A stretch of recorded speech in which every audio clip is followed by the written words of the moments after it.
Acelera aí apresenta Fala Aí, um papo sem filtro sobre gestão, empreendedorismo e comunicação. Bem-vindos ao Fala Aí, podcast aqui do Acelera Aí, focado em você, empreendedor, você que nos acompanha.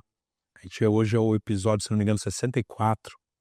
Tem uma jornada incrível aqui de conhecimento, né? Um dos maiores legados que eu encontrei no Acelera Aí foi ajudar o pequeno e médio empreendedor do país inteiro, além de ele ter acesso a comunicação de extrema qualidade que só grandes empresas tinham, também, através aqui do Fala Aí, gerar um pouco de conhecimento que pode ajudar numa decisão, pode ajudar numa estratégia.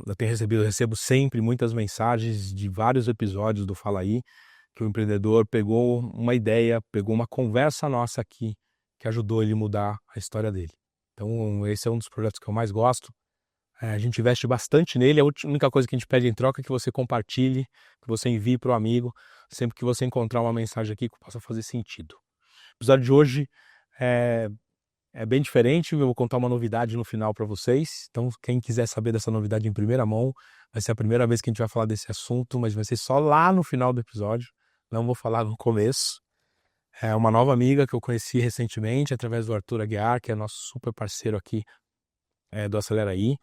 A gente está pensando num projeto, e ele falou um dia para mim, cara, você precisa conhecer a Renata, porque ela tem muita característica de tudo que a gente está conversando, e ele, vou fazer uma parte aqui, de apresentar completamente diferente.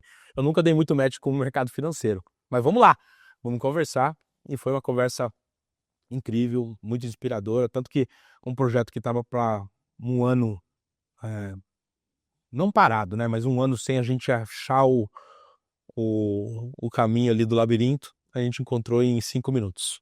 Renata, Nilson, um prazer ter você aqui. Prazer é meu. Te apresentar mais completo agora. Renata é CEO da PX. Já vou pedir para ela começar a se apresentar aqui e já contar um pouquinho da PX. E como a gente sempre fala de marketing, Renata, a primeira pergunta é: por que PX?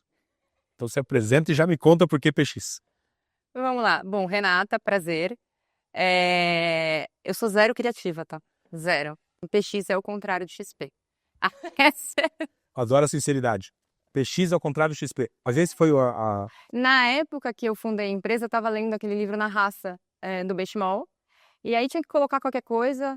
A gente coloca o contrário aí, porque o Benchimol falava, né? XPTO. De qualquer coisa, acabou virando XP. Eu falei, faz o contrário, depois a gente pensa. E aí a gente ficava falando PX, PX, PX, PX. Pegou, né? Você fica pegado ou não. nome. Aí quando a gente foi realmente abrir o CNPJ, o pessoal, qual vai ser o nome? Eu falei, gente, eu amei PX, marketing, se vira. E aí eles falaram, seu crédito mais próximo de você, seu processo mais próximo. Não trouxeram nada que pegou o coração. Gente, a marca pegou e deu certo. Mas graças a Deus. Deixa eu te fazer uma parte então, mais uma similaridade. Eu estava no começo da Acelera Aí, eu queria fazer um SaaS ali totalmente automatizado, sem interferência humana. Achando que o empreendedor ele ia entrar e interagir e montar a campanha dele sozinho. E foi um fiasco. A V1 não deu certo. E eu não estava achando o caminho, vou ser sincero. Aí eu li o livro Na Raça dele, quando ele conta que ele primeiro precisou criar quase um projeto de educação, ter não era representante que chamava, né? Formar os consultores ali financeiros para o negócio dele dar certo. Nessa hora eu falei, cara, eu tô errando muito, porque eu preciso ter não um vendedor, eu preciso ter um consultor que ajude o cara a entender o nosso projeto. E foi a virada. Então foi o livro também. Então, esse livro é muito bom. Boa, mas continua a sua apresentação. Bom, a gente fundou a empresa no mercado financeiro, porque era o seguinte, a gente via há 40, 50 anos existe o mercado de ativos judiciais. Pessoas compram e vendem processos e precatórios. Só que a gente queria levar transparência, que era uma coisa que não tinha no mercado. Então, vamos lá, você vende um carro, você tem uma tabela FIP. Você vai vender uma casa, você tem uma avaliação e a maioria dos bancos vai ter uma variação lá de 5, 10%. Você tem um ponto de partida, né? Você vai vender um precatório ou um processo, você não sabe quanto vale, as pessoas não te dão transparência, falam qualquer valor. Era muito comum o comercial desse tipo de operação mentir. E aí eu falei, não, eu quero levar transparência para quem investe e para quem vende. A gente vai fazer peer-to-peer, e aí a gente começou a PX. No começo a gente começou com um dinheiro bem de family friends, vamos fazer pequenininho, em 6 meses já faltava dinheiro, aí a gente captou no mercado, e hoje a gente tem 3 bi de operações realizadas, 3 bi em em 5 5 anos. anos. Em 5 anos. Impressionante. Mas é isso. Não, é isso não, meu Deus do céu. Agora, e não tem, né, pelo pouco que eu já conversei contigo, também é disruptivo, né? Exatamente o que você está fazendo, não tem ninguém fazendo no mercado. A gente não tem concorrente direto, a gente tem concorrente em áreas específicas. Então, em precatório, eu tenho os grandes bancos, quando eu compro um processo trabalhista, eu tenho algumas empresas que fazem, mas que atuam em todas as áreas. A gente chama no mercado, é que o nome no mercado financeiro eles complicam muito, né? Special Sits. Dentro de Special Sits, a gente tem NPL, Legal Claims e Capital Solution. Dentro dessas áreas, gente, são ativos especiais, tá? Em geral, porque eles são descorrelacionados com o mercado, eles não têm correlação com a economia ou com nada, e eles não são padronizados CVM, é um outro tipo de ativo. Não tinha ninguém pequeno, independente no mercado, sempre tinha uns grandes players. Até, a título de curiosidade, 1/3 do resultado do BTG é disso. Uau! 1/3 do resultado do BTG é esse tipo de ativo. Então, é uma área muito boa, mas não tinha ninguém fazendo o middle e o pulverizado. Todo mundo sempre olhava os grandes casos. Mas vamos lá, a gente está falando de Brasil. Quantos casos acima de 100 milhões você acha que existem? Agora, quantos casos de 80 mil existem? Nossa, Vamos olhar o salário médio do brasileiro? sim. E aí, quando você vai olhando isso, não tinha ninguém atuando. Mas todo mundo falava, dá muito trabalho e não vale a pena. Adoro um desafio. Gosto de um desafio. E é engraçado, porque assim, eu também gosto muito de dados, de inteligência artificial, e agora tá na moda. Mas matematicamente falando, sempre existiu, e é estatística. Mas quando você vira para um advogado e fala que dá para comprar na média, que dá para comprar com base em dados, ele fala, não, impossível, você tem que analisar um a um. E tem como. Existe aí um desvio padrão, um PDD, uma modelagem financeira que a gente fez a operação escalar. Hoje a gente tem mais de 10 mil ativos já adquiridos. Impressionante. E de novo, eu vejo uma similaridade de conceito, de propósito muito boa com a gente, né? Porque quando a gente quebrou o direito de imagem, que era acessível, apenas 3% das empresas brasileiras tinham budget para contratar uma super celebridade. E aí a tese nossa foi um pouco parecida, que era, se eu transformo esse direito de imagem num token e permito que uma floricultura no interior do Pará consiga contratar esse super artista, a gente cria uma disrupção no mercado. Eu acho que a lógica... É muito legal. E o nosso próximo passo agora é fazer a mesma coisa, só que com investidores pessoas físicas. essa é Porque no mercado, esse tipo de investimento é para investidor profissional.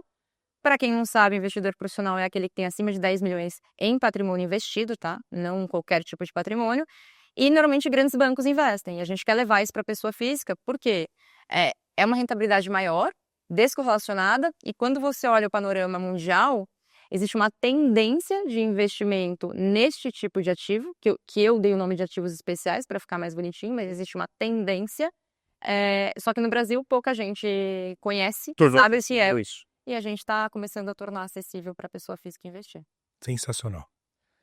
Eu tive que estudar muito o seu setor, porque, eu vou ser sincero, eu não conhecia, nunca... É porque eles Em não 30 querem que ninguém conheça. Então, eu até... Isso me chamou a atenção, porque você imagina, em 30 anos de carreira de comunicação, eu já vi de tudo, já tive que vender de quase tudo.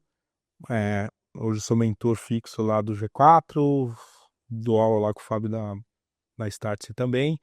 Isso me fez ampliar muito a cabeça nesses últimos 5 anos, porque a quantidade de negócios diferentes que eu tive que colher feedback, fazer um hot seat. Outro dia eu teve um cara que trabalhava com mineração de terras raras, né? Que eu nunca tinha ouvido nem escutado esse termo. Depois, agora na empresa, começaram a falar bastante. Então, eu estou sempre encontrando e sendo impactado por novos negócios que eu não imaginava que existiam. E o seu agora também, né? Nessa proporção, não fazia ideia. E aí você já me respondeu o que eu ia te perguntar, que eles não querem que a gente Eu fiz essa pergunta conheça. em alguns bons profissionais do mercado que fazem isso há bastante tempo. E aí eu perguntei, eu falei, cara, por que não tem uma aula, um vídeo no YouTube explicando o que é? E a gente não quer. Empreendedor, eu vou te dar um susto agora. Eu quero que você tenha o mesmo impacto que eu tive, né? A gente tem lá, sobrou um dinheirinho do nosso resultado, a gente vai lá pôr o dinheiro hoje na renda fixa, vai dar ali uns 15, 14, por aí, né? De 14 a 16, tal. Quando esse produto estiver disponível para nós, o que vai acontecer? Gente, é entre 20% e 30% ao ano de retorno. Atualmente a gente até tem um retorno maior, mas o mercado está se equalizando. Quando estabilizar, vai ficar entre... Mas é normalmente o dobro da Selic, assim. Eu pago hoje para o investidor que investe comigo CDI mais 7, que é 15 mais 7. 22. Então, o cara que já aposta no teu projeto já está fazendo 22 esse ano, por Há exemplo. 5 anos já recebeu dinheiro e, gente, eu vou contar um negócio, tem fila, tá? Não é, quero Imagina. investir. Não, tem fila. Porque também deve ter um limite de onde você pôr o dinheiro, né? Tem um limite de produto, porque assim, uma coisa, quando eu comecei, eu não queria ter a pressão de fazer algo grande. Eu falei, eu quero aprender primeiro. E quando você coloca produto sem pensar no produto, eu comprar um monte de precatório sem analisar da forma correta, eu vou estar colocando coisa ruim ali. E a ideia não é sempre entregar algo bom. Então tem tanto que a gente consegue fazer por mês. Obviamente, todo ano a gente dobra de tamanho, mais que dobra, na verdade. Mas tem uma certa fila para entrar. Imagino. Tem uma primeira pergunta aqui. Você sempre teve uma carreira muito sólida na advocacia. Sempre atuou no contencioso, muito M&A, que acho que isso te trouxe essa visão empreendedora. Escritórios, assim, super renomados. Em 2020, você resolve montar o seu negócio e tomar risco, né? De uma forma bastante intensa. Que é risco na tua carreira pessoal e risco no modelo de negócio, né? Um pouco que eu entendi ali do teu processo, foram 2, né? Você tinha uma carreira sólida, você colocou essa carreira em xeque, né? Em risco, porque estava tomando uma decisão de mudança ali total, num negócio que também não tinha Não tinha ninguém. Não tinha ninguém. Como que foi isso? Me fala um pouquinho, e aí eu quero só te contextualizar também que a nossa audiência tem muito empreendedor, né? Basicamente são empreendedores que também estão na fase de growth, na fase de crescimento. Então acho que essa inspiração da tua resposta vai impactar muita gente. Tá, eu vou dar um passo para trás. Perfeito. Primeiro, eu me formei em cinema. Foi a minha faculdade, até porque meu pai é delegado, meu avô era desembargador, juiz, a minha mãe funcionária pública no direito, meu tio advogado. Tudo que eu queria fazer era não fazer direito. E eu amava cinema, fui fazer cinema. Quase no final da faculdade de cinema, eu falei, não quero mais, não é o que eu quero, vou fazer direito. E eu lembro que eu liguei para meu pai e falei assim, pai, eu vou fazer direito. Ele falou, não, você vai terminar cinema. Você vai terminar o que você começou, aí depois você pode pensar. E aí eu já comecei a direcionar as optativas para o direito, porque tanto é que eu me formei mais rápido do que 5 anos, e comecei direito. Mas eu continuava trabalhando com cinema, fazendo outras coisas, e aí uma professora me chamou para trabalhar com contencioso civil. E eu lembro na entrevista que ela perguntou, você trabalharia com contencioso? E a única coisa que eu respondi foi, e guardem essa informação, eu só não faria trabalhista. Comecei a carreira, depois fui para M&A, o sócio tinha pedido, ele falou, eu queria alguém em M&A com visão de contencioso, só que eu olhava a carreira da advocacia e ela é igual ao futebol, ela é uma pirâmide, pouca gente ganha muito dinheiro, o resto estava ali trabalhando, ganhando 20 mil reais, aí eu olhava trabalhando até 2, 3 horas da manhã e é isso que eu quero para minha vida?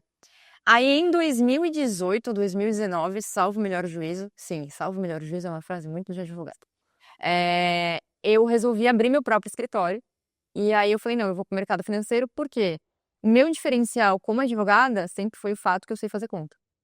Desde pequenininha eu sou boa em matemática. E aí me chamaram para avaliar um investimento que era num processo, porque um cliente falou para a pessoa, inclusive da XP, falou, vou resgatar o dinheiro, porque eu vou investir em algo que dá 40% ao ano. A pessoa falou, é pirâmide. Ele, não é. Ele falou, olha, eu tenho uma advogada, deixa ela analisar. Quando eu analisei, eu falei, não, realmente está errado, não dá 40% ao ano, dá 50%. E aí eu pensei, não é impossível. E aí eu olhei, o business era muito bom. Eu não conhecia, não tinha ninguém fazendo. E esta pessoa que levou esse investimento perguntou, falou assim, você trabalharia para mim? Eu falei, pô, eu acabei de começar a empreender, não queria trabalhar para ninguém. E aí eu lembro que eu cheguei em casa, eu virei pro meu marido e falei, eu vou. Ou eu viro sócia, ou eu monto o meu. Em 6 meses eu era vice-presidente da operação e tinha virado sócia. E o que a gente começou comprando? Trabalhista. Meu, já começou pelo que você não queria. Porque o trabalhista no Brasil, ele é mais difícil, ele é muito pedido, ele é muito dados. E aí a gente começou, eu fiquei 1 ano nessa empresa, captei dinheiro lá, a gente conheceu a estrutura. Depois eu falei, não, vou abrir a minha, porque eu quero ir devagar. Ele queria crescer muito rápido, esse meu sócio. Ele falou, não, vamos fazer um bi. O que fazer um bi? Eu falei, vamos fazer primeiro 10 milhões, 20 milhões. Por quê? Eu brinco que tem 2 tipos de empreendedor no Brasil. O progresso, depois ordem, e o ordem, depois progresso. Eu sou ordem, depois progresso. Eu não consigo crescer em desordem, então eu organizo, eu crio fluxo. Há quem diga que eu sou obsessiva com fluxo e organização, eu sou. E não tem certo ou errado, são só 2 Sim, tipos. 2 estilos diferentes. E ele queria fazer o progresso para depois fazer. Como a gente está lidando com dinheiro, você não pode errar com muito dinheiro. E eu lembro que no começo eu falava, se der errado eu pago. Hoje eu tenho 3 bi, né? Se der errado, não tem mais como. Então Acho que foi importante você cuidar do processo lá atrás. Então a gente nasceu, tinha um fluxo desenhado. Obviamente, acho que esse fluxo é mais complexo hoje. E aí a gente começou. A gente começou só ali entre amigos. Depois, porque, gente, todo mundo quer essa rentabilidade. Então era fácil captar dinheiro. E eu comecei na época em que a Selic estava 2%, 3%. Diferente de hoje que está 15%. Era completamente uma curva de juros completamente diferente.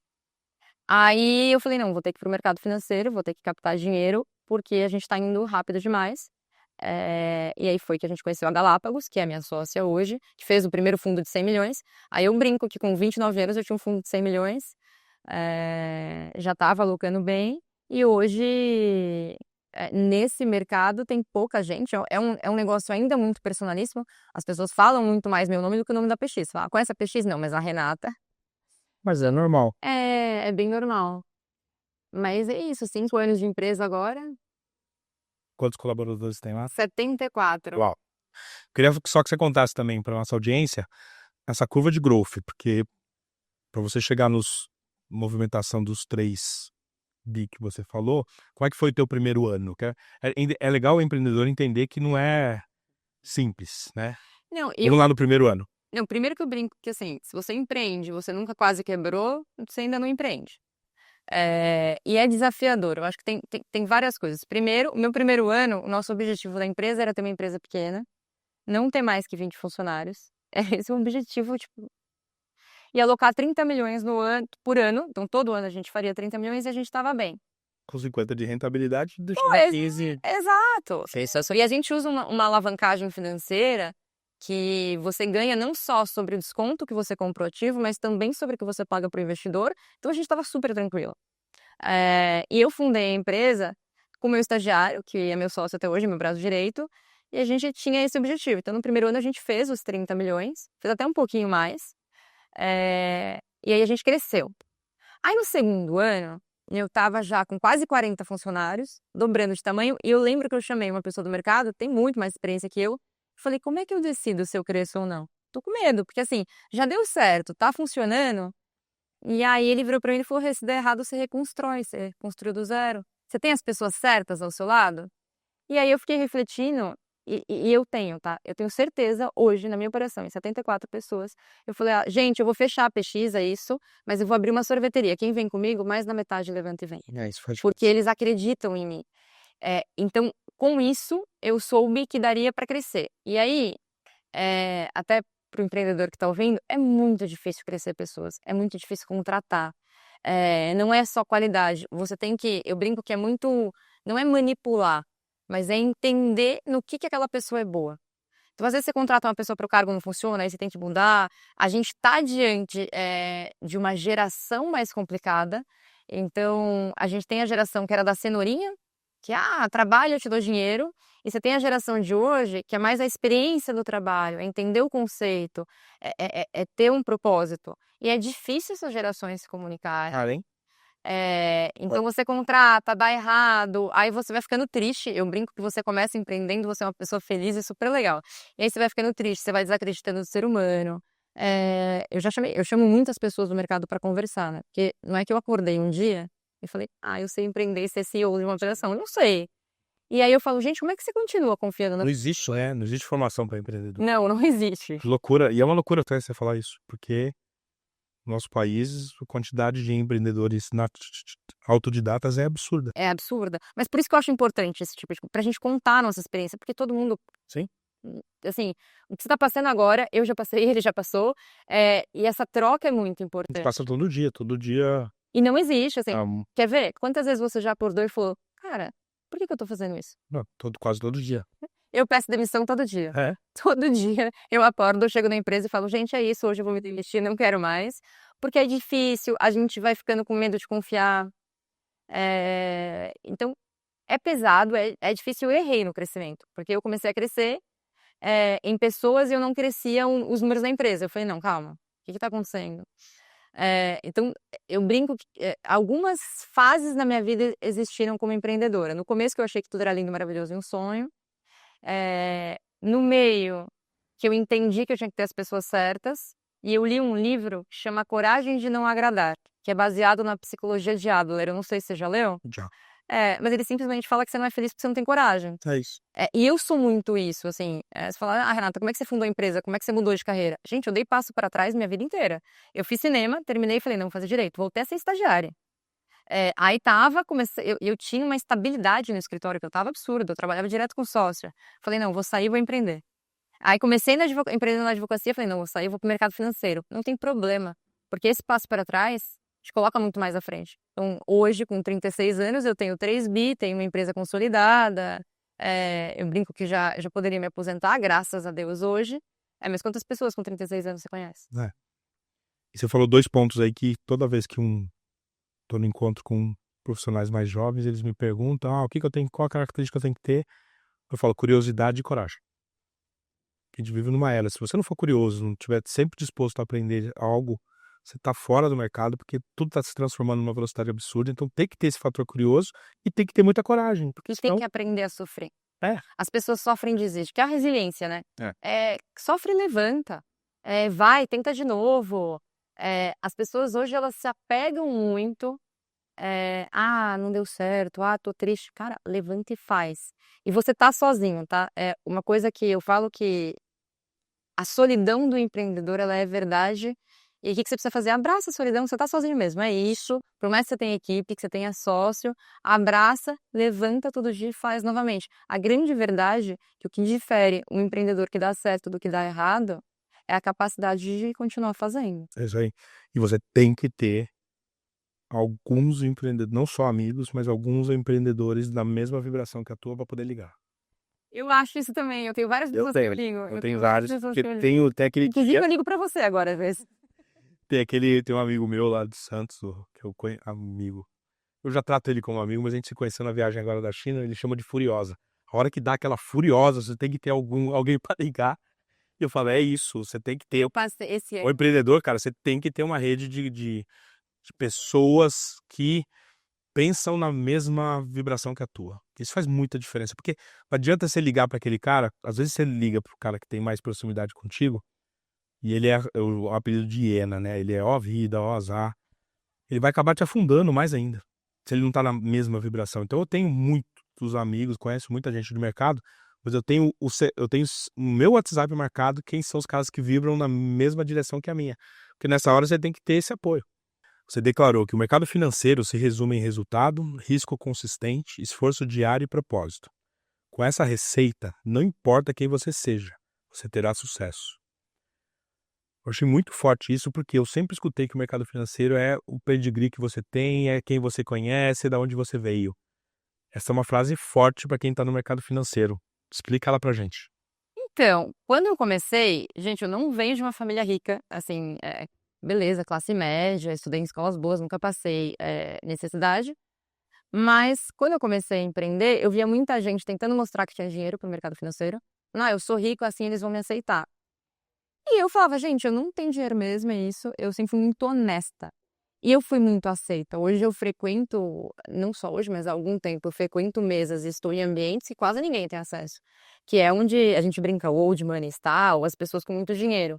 E aí o pessoal fala, como é que você conseguiu isso? Eu falo, competência.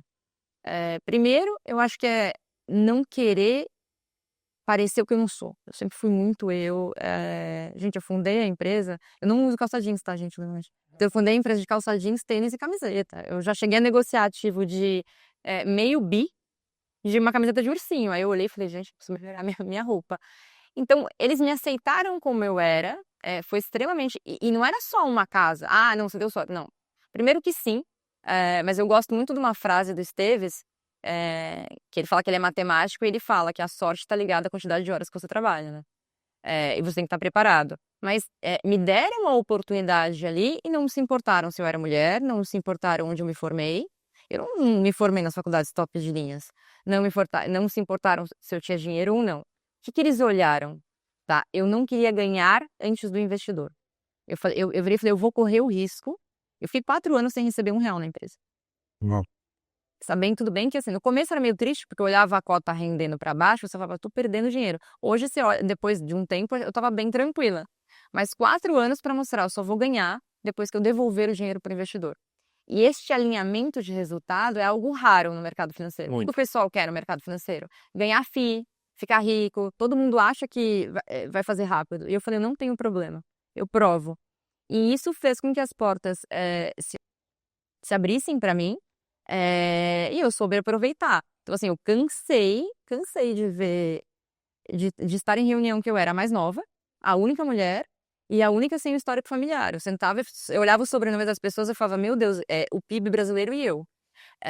Então, eu realmente acho que qualquer pessoa pode fazer. Ah, mas você teve algum diferencial? Gente, Deus, assim, se eu for responder, porque não tem uma fórmula correta. Inclusive, eu acho que o mal da sociedade hoje, as pessoas acharem que tem uma fórmula para você chegar lá sem você trabalhar. Assim, é trabalho. Existe a fórmula. É trabalho. É trabalho, mas não tem Eu regra. falo isso pra todo mundo. Eu falo, gente, você não precisa acordar às 5 horas da manhã e trabalhar antes de todo mundo, tá? Inclusive, às 5 horas da manhã, eu não acordo. Eu acordo pra ler, mas depois eu vou pra academia. Existe um equilíbrio na vida. Essa história de fórmula correta não existe. Mas eu realmente acredito que qualquer pessoa pode conseguir desde que queira. Mas sim, eu acho que tem uma questão de Deus, de sorte, porque também não dá pra falar. Eu conheço muita gente competente que não teve oportunidade, ou que eu brinco que o cavalo não passou na hora que deu pra montar, né? Tem muita coisa, mas eu realmente acredito nisso, porque eu sou a prova que no mercado financeiro, uma pessoa comum, sem histórico, mulher, pode entrar. Perfeito. Tem uma outra provocação que eu quero fazer contigo agora. Eu acredito demais nessa revolução que a gente está vivendo atualmente da tecnologia. Sou prova disso. A indústria sempre falou que a nossa área de comunicação nunca seria escalável. Seria impossível, porque a gente vive de insights criativos, e como é que você escala uma ideia criativa, como é que você escala um formato de produção.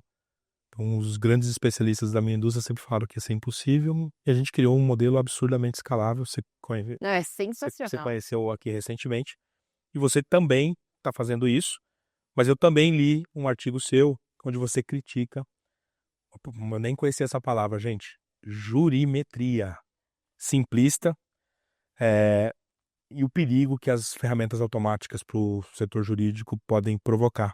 Queria que você falasse um pouco disso, porque eu sempre abordo muito a seguinte tese, eu sempre faço muito alerta, na minha indústria, o perigo da inteligência artificial é deixar todo mundo nivelado por baixo.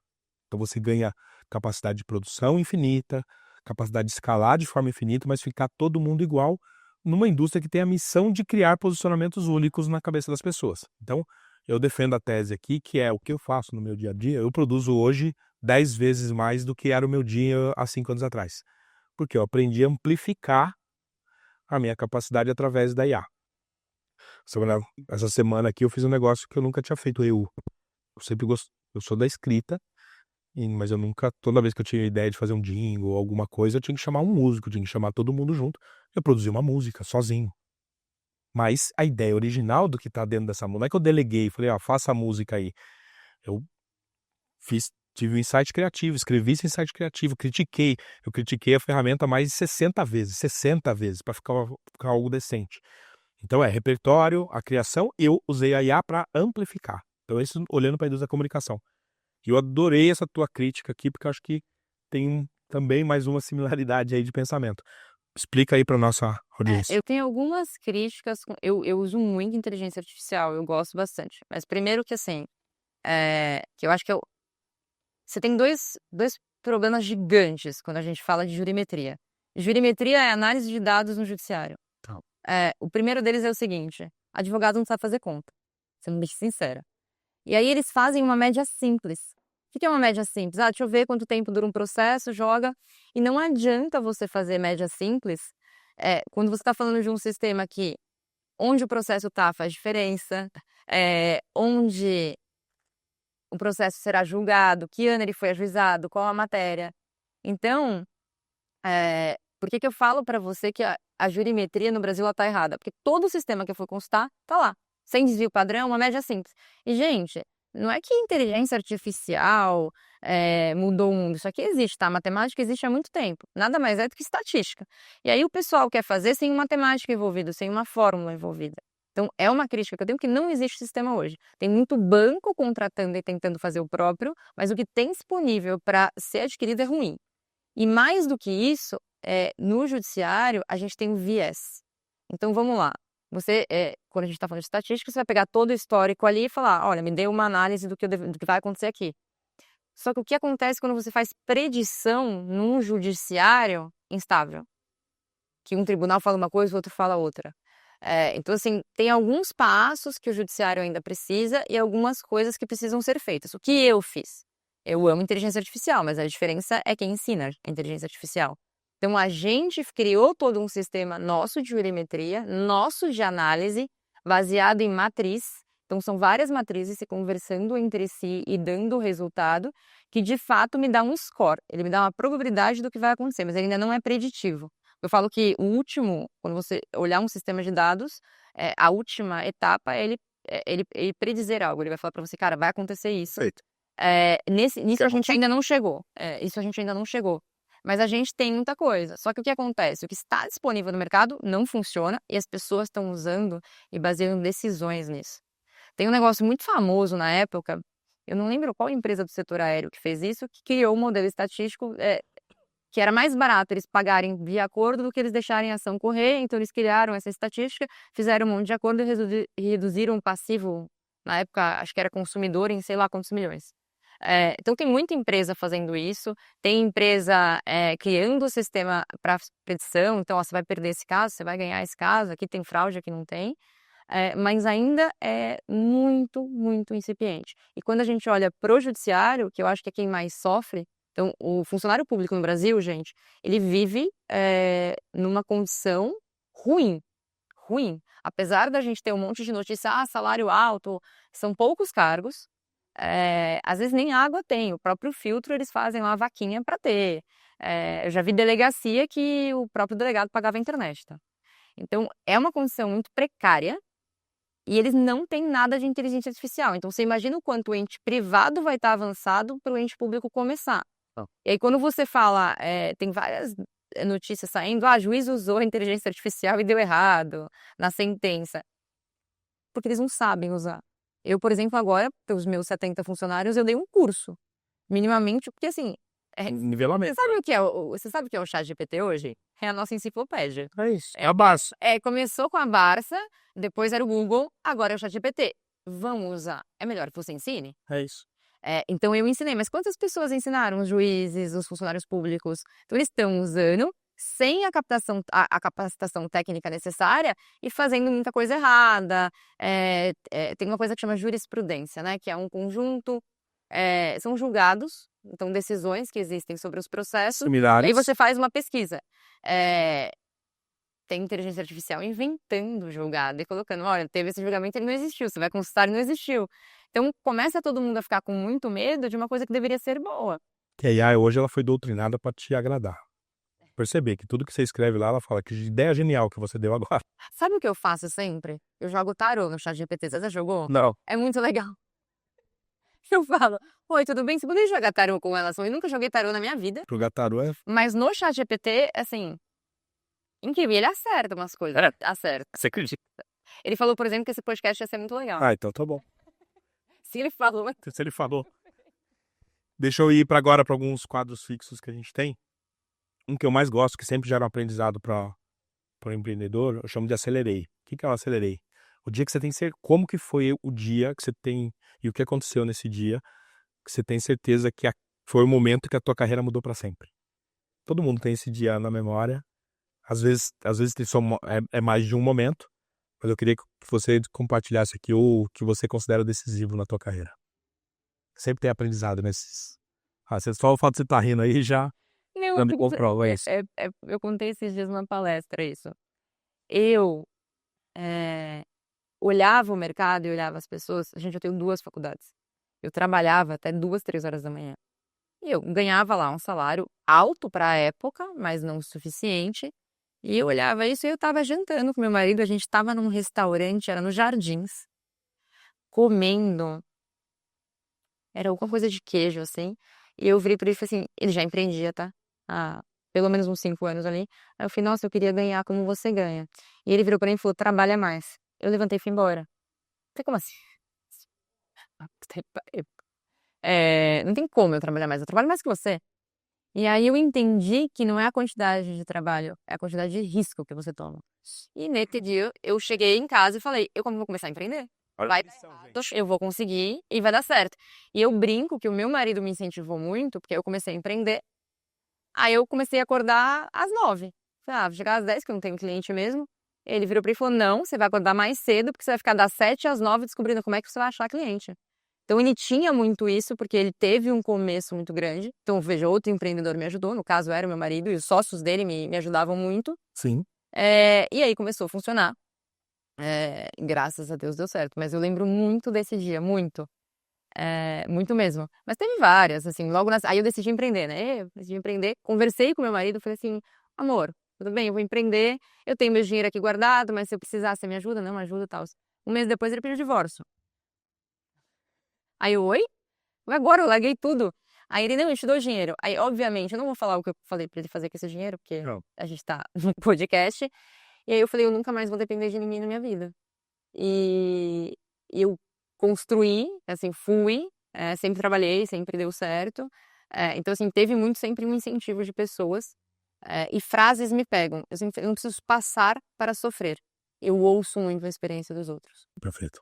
É o caminho mais eficiente. É muito mais eficiente.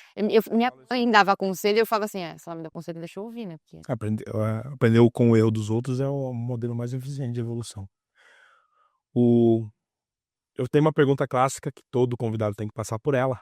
Só que eu quero fazer uma ressalva aqui.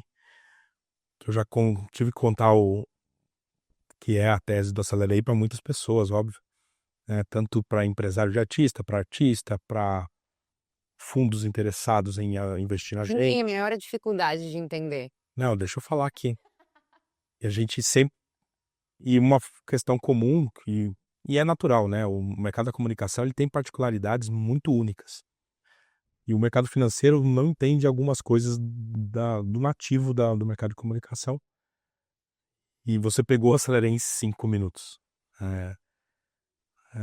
Eu nem precisava continuar falando, você já tinha entendido o que era o projeto. Mas eu faço uma pergunta para todo convidado aqui, Renata, que descreva o que você entendeu e como você acha que o Acelerei transforma aí a vida do empreendedor. A tua visão, né?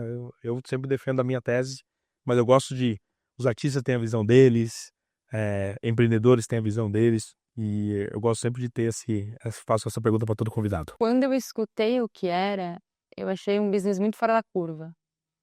Porque ele não só soluciona uma dor, como ele também democratiza o acesso ao artista. Então, da mesma forma que eu estou democratizando o acesso ao investimento que não era normal, você fez isso com o artista. Confesso que não é um mundo que eu conheço, venho conhecendo mais agora, nunca me liguei. Gente, eu nem TV assisto, então assim. Mas eu achei muito bom, por quê? Quando eu comecei a empreender, eu não acreditava no marketing, tá? Eu literalmente contratei o meu cunhado para fazer posts para mim, porque eu tinha que existir na internet, mas nunca investia R$1 em marketing. Até o dia que eu vi uma pessoa do meu comercial tendo que provar que a empresa existia. Tava no e falou, olha, a gente existe, tá aqui.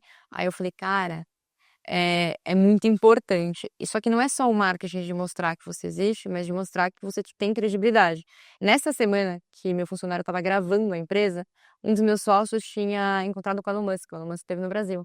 E a gente falava, caraca, eu tava com o Elon Musk, eu tenho que provar que eu tenho dinheiro para pagar.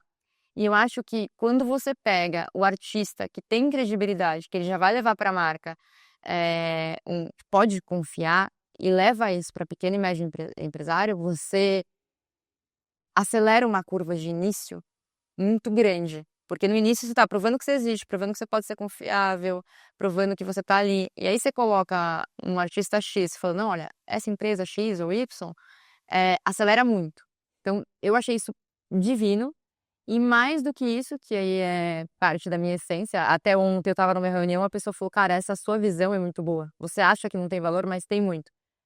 Para mim, assim como a gente tem o iFood e a 99, que utilizam essa base de dados para dar crédito, eu acho que no final do dia o Aceleraí vai virar uma fintech que vai dar crédito, tanto para o artista quanto para o pequeno e médio empresário, baseado nisso.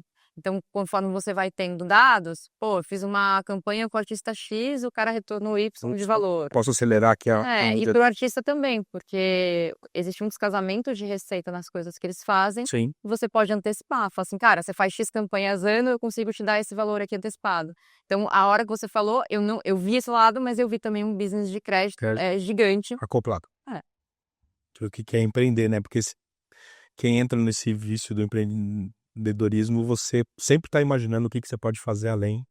Você já me deu, você já criou um outro negócio aqui pro gado nossa era aí.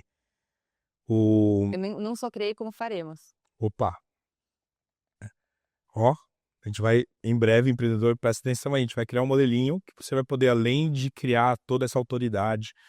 E aí eu vou te dar um dado sobre isso que você falou agora. Vou usar uma frase do Diego Barreto do iFood, que ele falou lá em Boston, quando a gente foi lá contar o case em Harvard, que ele falou que o nosso país forma muitos bons empreendedores porque ele tratora. É um trator passando em cima da gente todos os dias, né? Os desafios do Brasil são enormes. Então a gente tem que ter uma capacidade realmente além. E crédito é um dos maiores.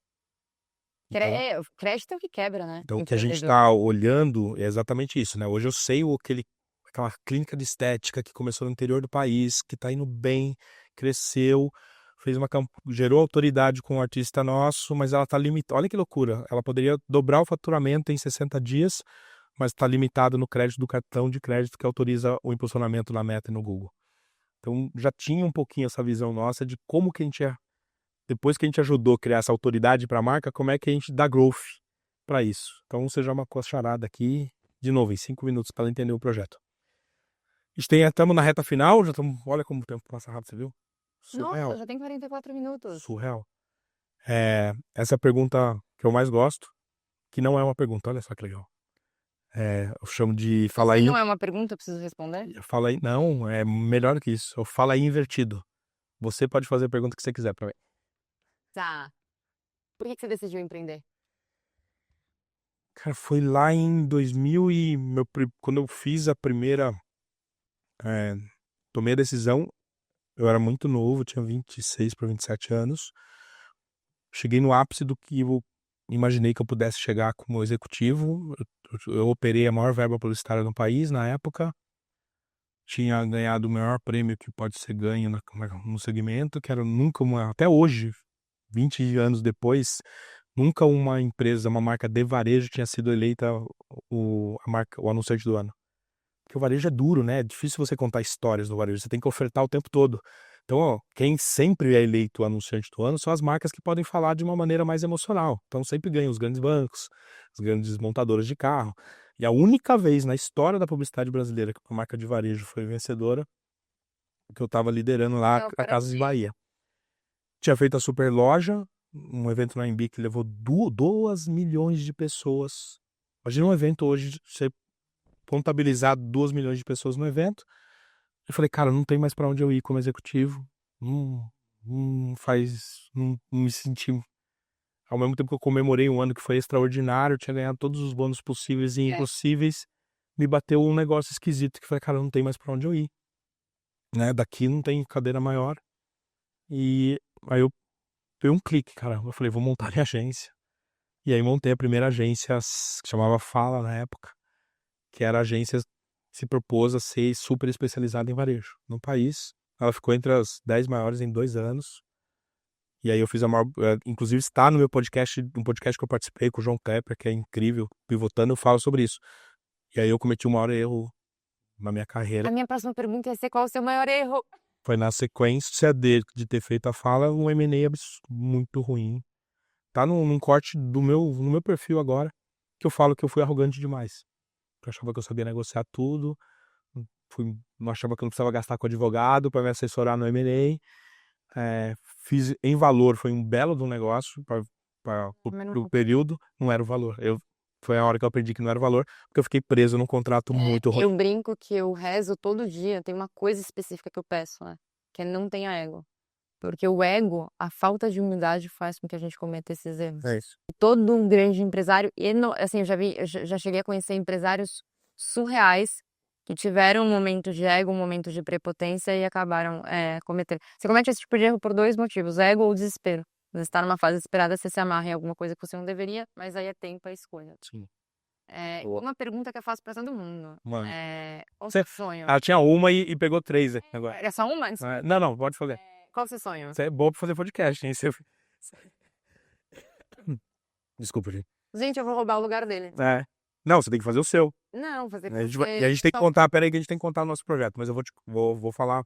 Não, meu sonho é conseguir hoje, né, depois da experiência da Acelera aí, essa viagem para Boston para mim foi incrível, conheci pessoas muito legais lá. Eu tinha uma definição, Renata, que era, eu sou Netflix da publicidade. Aí eu fui para lá, conheci um cara e falou, não, você não é isso, você é o Airbnb. Porque hoje o Airbnb, se eu quero morar numa mansão um final de semana, ele me permite. E hoje o sonho de contratar um grande artista por um período que seja, você também tornou real. Faz sentido. Então você não é... E aí lá um outro cara falou, não, você não é nenhum dos dois. Você todos os unicórnios baseados em tecnologia no Brasil são ideias muito bem executadas, mas que já existiam. E você tem a chance de criar o primeiro unicórnio brasileiro com uma ideia 100% original. Eu gostei bastante. E eu vejo dessa forma também. Eu gostei muito dessa. E aí ele falou assim, se você conseguir fazer isso, você vai ter que ir pro mundo inteiro. Cara, quando ele falou isso, a gente podia ir pro mundo inteiro, eu falei, mas como assim? Ele falou, olha o que o Spotify fez com a música. Né? Então, eu gosto muito do que e aí mexeu com a minha cabeça. Isso foi esse ano, e aí passou a ser uma missão, passou a ser um grande sonho eu conhecer o mundo inteiro e, se der certo, levar o Acelera aí pro mundo inteiro aí. A gente tem que consolidar Brasil. Eu gosto muito do Paulo Guedes, ele teve a chance de conhecer o projeto. Sensacional. E ele falou, eu perguntei isso pra ele, se eu ia ou não, ele falou, vai depois que você tiver, consolida o Brasil primeiro. Consolida o Brasil, aí depois você vai escolher o lugar do mundo que você quer ir. Eu tô nessa fase de consolidar o Brasil. Não tem problema mirar no ponto Z. Não. Só vai devagarzinho. Consolida. Eu aprendi isso com o Benchimol. O Benchimol tem uma aula que ele dá que ele fala. Ele, beleza, mas ponto B, ponto C. Tem um caminho até lá. Pessoal, vou anunciar aqui então em primeira mão. Pena que o Arthur não tá aqui junto com a gente. Será que ele tá com ciúme? Muito. E tem um tempo que a gente vem pensando, a gente fez um piloto disso, chama Fala Aí na Rua. O que era Falar Aí na Rua? Era o próprio Arthur indo visitar um cliente do Acelera aí, contando quanto que esse cliente cresceu. A gente tem acho que 3 ou 4 episódios que a gente tem muita experiência. Imagina a quantidade de empreendedor que fez growth com a gente. Então, mas eu queria contar isso, sem aquela coisinha básica de prova social, sabe? Contar de forma genuína, indo lá até o artista indo até a sede do cliente. Então a gente fez isso, tá bem legal esse projeto. E aí recentemente eu ganhei uma missão nova, que eu acho que compartilhar o que a gente conhece é riquíssimo e volta com uma velocidade absurda. Então, toda vez que eu vou em casa, até a Fê me questiona bastante, poxa, abre 6 horas do sábado para dar uma aula para um monte de gente. Eu falei, vou fazer. E eu quero fazer um adendo.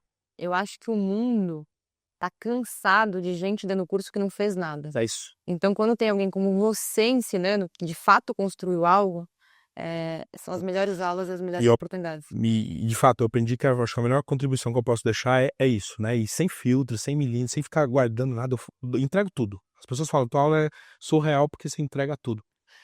E eu comecei a juntar isso, juntei o resultado do Falar Aí na Rua. A gente começou um embrião de uma ideia que era, eu acho, e vou falar aqui abertamente, o modelo do Shark Tank, ele é inspirador porque ele dá uma vitrine para quem está começando a empreender em alguma coisa. Então, dar a vitrine para as pessoas contarem, eu acho que é muito legal do Shark Tank. Só que, ao mesmo tempo, é um pitch ali de segundos, onde geralmente eu vejo um lado muito predador, e por isso que o nome é Tubarões. E eu não sei quanto que realmente ajuda. no final da história, além de ser uma vitrine. Então, o lado da vitrine é positivo, mas o pós-vitrine, eu não sei qual é a efetividade. Eu ficava com isso na cabeça e começou a nascer um projeto que era a gente acelerar, não ficar sócio, não exigir nada, escolher determinados empreendedores pelo país e colocar a experiência de grandes nomes focada nesse empreendedor e ver como que ele cresce, porque tem 2 efeitos. É óbvio que o resultado dele individual vai ser incrível, mas o aprendizado do que vai acontecer com ele vai servir de legado para muita gente. Então é mais ou menos do que eu faço numa aula para 100 empresários, é exponenciar. E a gente vinha falando disso há um ano, Renato. E eu e ele conversando, ele falou, só que tá faltando aqui, ó. A gente não entende nada do mercado financeiro, a gente não entende nada de pensar estrategicamente. Porque o mercado financeiro não é uma planilha, não é o BP, não é o DRE. É como olhar a visão, colocar a visão estratégica financeira sobre o negócio.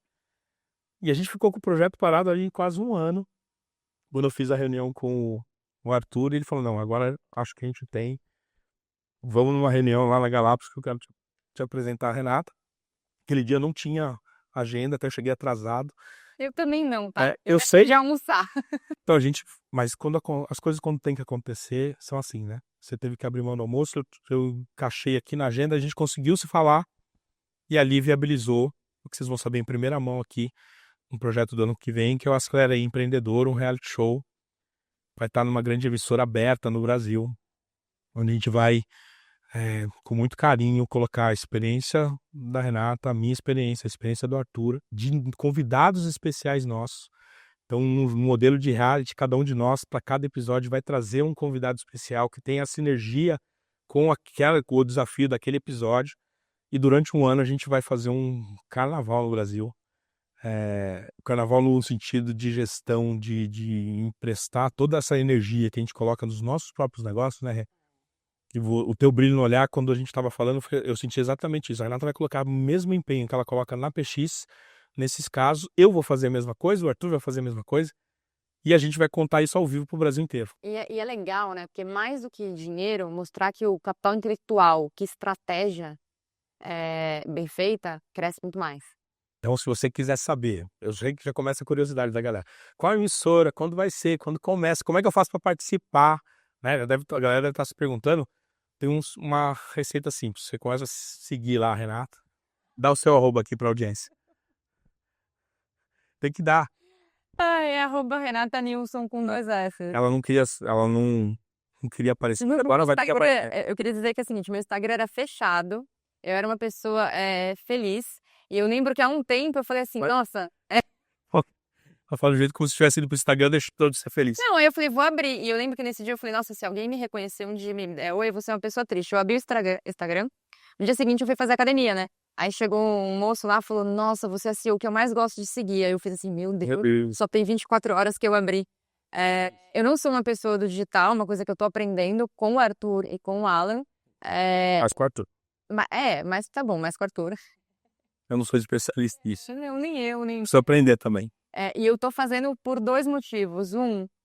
Porque eu acho que mais mulheres deveriam empreender e ter um exemplo é bom, principalmente no mercado financeiro. E 2, porque eu acho que legado é aquilo que você deixa para o outro, é aquilo que você ensina. E se eu puder ensinar alguma coisa desse mercado que ninguém ensina, ninguém fala o que é o mercado de, vamos chamar de ativos especiais, gente, porque special sits não dá. Não dá. Eu vou utilizar esse canal, estou me preparando, inclusive eu estou até fazendo um curso para conseguir falar mais devagar, porque eu falo muito rápido, e ensinar as pessoas. Então é isso, se você quiser me seguir é @Renata Nilson, e aproveita e segue o Alan também. Quem tá aqui já tá me seguindo. Mas eu tenho que fazer um no seu canal, que o mercado financeiro não me segue. Eu tenho que abrir um canal primeiro. Então, vamos abrir. Vamos fazer aqui um podcast seu. Pessoal, muito obrigado por mais esse episódio. Vem muita novidade.